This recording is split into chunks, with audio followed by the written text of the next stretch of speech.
Amelia Mary Earhart was born in her grandmother's house in Atchison, Kansas, on July 24, 1897. The house was high on a hill. It had 11 rooms. Maids and a cook worked there. Dinner was served on fine china. Amelia's mother's parents had a lot of money, but Amelia's father had trouble keeping a job. Edwin Earhart could barely make the payments on the family house in Kansas City. There were always money worries. But Amelia loved her parents, especially her handsome, funny father. When Amelia was 7, her father had enough money to take the family to see the World's Fair in St. Louis, Missouri. 20 million people came to the 1904 World's Fair. 45 countries set up exhibits.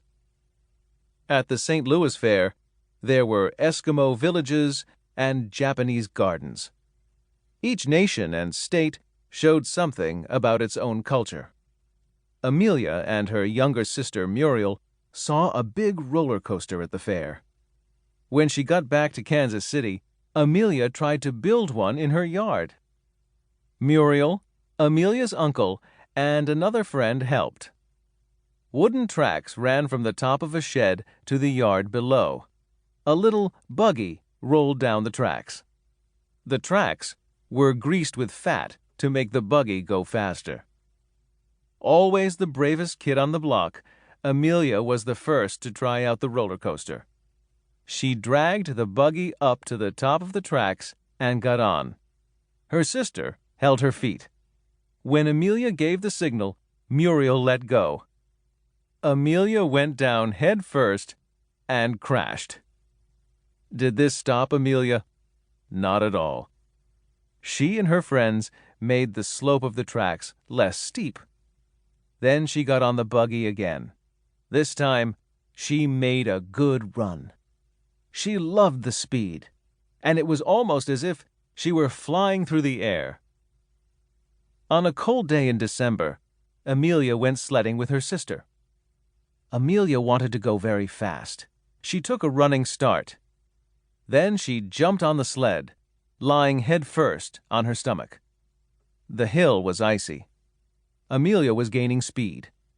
Suddenly, there was trouble below. A horse-drawn wagon came out from a side street. It was directly in Amelia's path, and Amelia couldn't stop. At the last second, Amelia ducked. She and her sled slid right under the horse. A moment later, Amelia was up and smiling. Her quick thinking had helped her avoid a bad accident.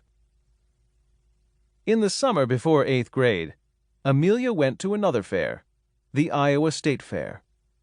Here, Amelia saw her first airplane. It was 1909.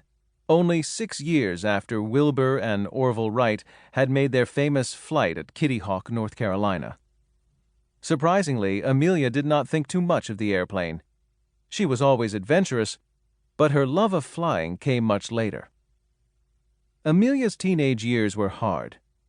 Her father couldn't keep a job, and the family split up. Amelia's mother took the girls to Chicago. They lived in a rooming house, and Amelia went to Hyde Park High School. Amelia was a good student. She dreamed of going to a first-rate college, but there wasn't enough money. However, Amelia's mother was able to send her to a good private school for girls. It was time for Amelia to start out on her own.